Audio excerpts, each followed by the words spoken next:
Population de Dimbokro, de Bokanda, de Kwasi-Kwasi-Kro, soyez fortement mobilisés et sortez massivement. Réservez un accueil chaleureux au chef de l'État, son Excellence, M. Alassane Ouattara. Au programme, Conseil des ministres le mercredi 25 septembre 2019 à Dimbokro. Meeting et concert jeudi 26 septembre au stade de Kwasi-Kwasi-Kro. Vendredi 27 septembre au stade de Bokanda. Samedi 28 septembre au stade Konesamba Ambroise de Dimbokro. Population de Nzi, sortez massivement accueillir le fils de la région. La région de Nzi est fière d'accueillir le chef de l'État, son Excellence, M. Alassane Ouattara.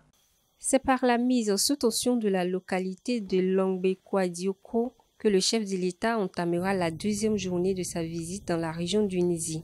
Accompagné de la première dame, il animera quelques minutes plus tard un meeting à Kwasi-Kwasi-Kro.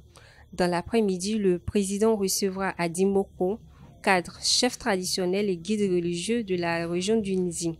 Hier, après son arrivée, le chef de l'État a présidé le Conseil des ministres avant de mettre sous tension la localité d'Aniansou.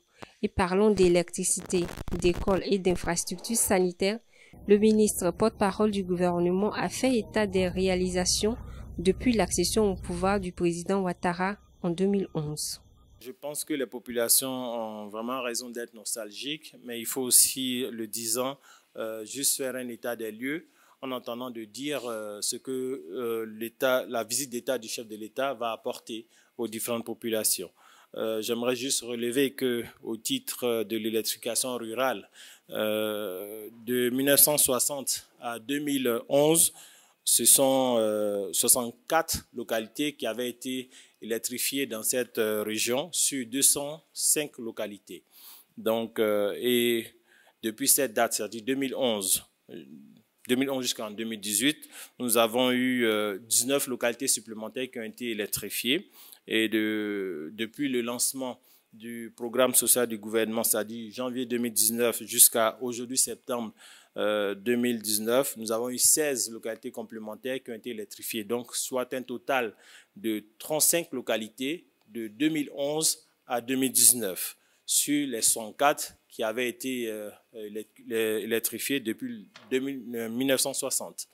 Donc, l'ambition du gouvernement relativement à l'électrification dans la zone, c'est de faire 49 autres localités supplémentaires d'ici le mois de décembre 2020. Donc, vous voyez, nous allons ainsi doubler, plus que doubler, les efforts qui ont été consentis de 1960 à 2011 dans cette période. Pour notre période, en tout cas, nous allons doubler les différents efforts. Relativement à la santé, j'aimerais juste faire l'observation que ce sont près de 281 millions de francs CFA qui ont été investis dans la région depuis 2011. Pour l'essentiel, il y a une liste de projets qui peuvent être mis à votre disposition. Relativement à l'éducation, je voudrais vous faire porter à votre connaissance que en 2011, on enregistrait la construction de 82 salles de classe primaires dans la région. Et aujourd'hui, en 2019, nous avons pratiquement 730 salles de classe primaire dans la région. Donc, ceci est à apprécier sans oublier le fait qu'il y a eu des collèges qui ont été construits. De 1960 à 2010, il y a eu à peine 5 collèges qui ont été construits. Et de 2011 à 2019, 5 collèges qui ont été construits. Ainsi de suite, je pourrais vous citer ces différents efforts du gouvernement du président de la République Alassane Ouattara dans la région du Nzi. Mais nous partons sur le principe que les attentes de population sont légitimement grandes et la visite d'État d'un chef d'un président de la République dans une région est synonyme d'accélération des efforts du gouvernement dans tous les différents secteurs sociaux attendus. Donc, les populations du Nzi verront des améliorations palpables dans leur quotidien à partir de cette visite d'État pour aller davantage, beaucoup plus loin que ce qui a été fait jusqu'à aujourd'hui. Dans cette région, la première préoccupation des populations reste le chômage des jeunes, une question vitale sur laquelle se penche le pouvoir qui fait de la lutte contre le chômage des jeunes son principal cheval de bataille. Ici, la seule usine de textile pourvoyeuse d'emplois a fermé depuis 2002. le gouvernement a son idée. Je vais vous rassurer que le gouvernement, déjà en 2012, avait fait procéder à une opération de cession de cette unité industrielle textile à un opérateur privé. Donc, qui a repris en tout cas cette unité industrielle et qui a commencé à l'exploiter avec des investissements additionnels de plus d'une dizaine de milliards de 2014 jusqu'en 2017. Et le niveau de production de coton fibre transformé était même passé de 228 tonnes jusqu'à 2000 tonnes. Mais il se trouvait qu'au cours de l'année 2018, en fait, l'opérateur économique a eu quelques difficultés en termes de besoin de fonds de roulement et en termes de trésorerie pour soutenir l'activité de l'UTEXI.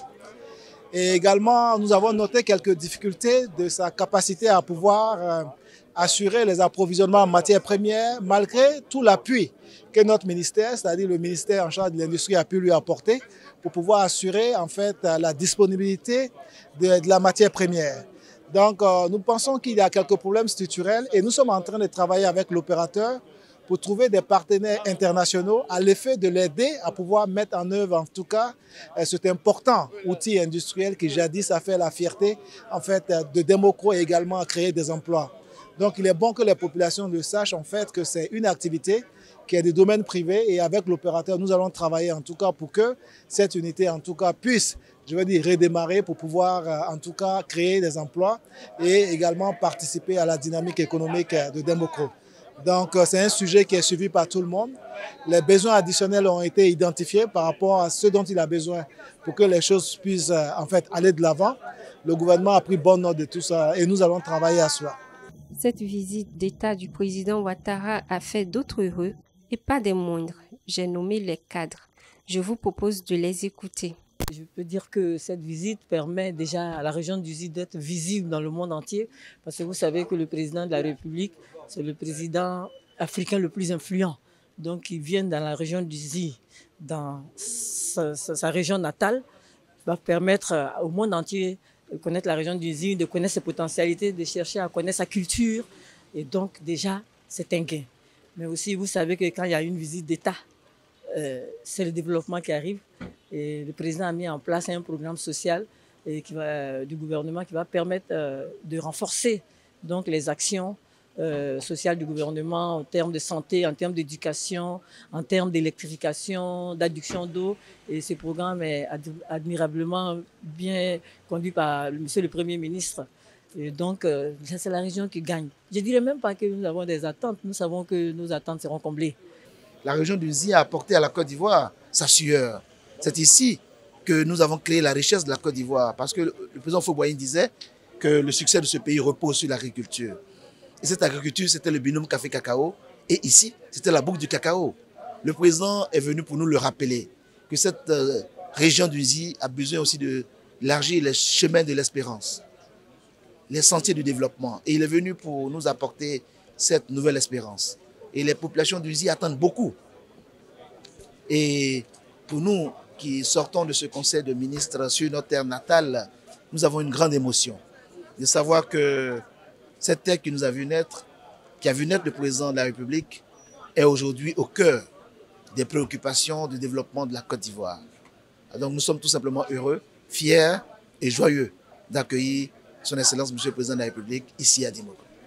Il faut dire que cette arrivée du chef de l'État dans sa ville natale, dans sa région natale, est pour nous un nouveau pacte de renaissance, un nouveau pacte de départ, un nouveau pacte de relance de la vie économique et sociale dans notre région. Nous avons des potentialités industrielles que grâce à la visite du chef de l'État, qui pourront voir le jour incessamment. Alors, je suis heureux d'accueillir le chef de l'État dans sa région natale, parce que je suis fils de cette région, parce que je crois à ce que le chef d'État nous a promis, et parce que je crois également à l'avenir de Dimokro. Le chef de l'État a une oreille attentive aux préoccupations qui lui ont été exposées par les populations.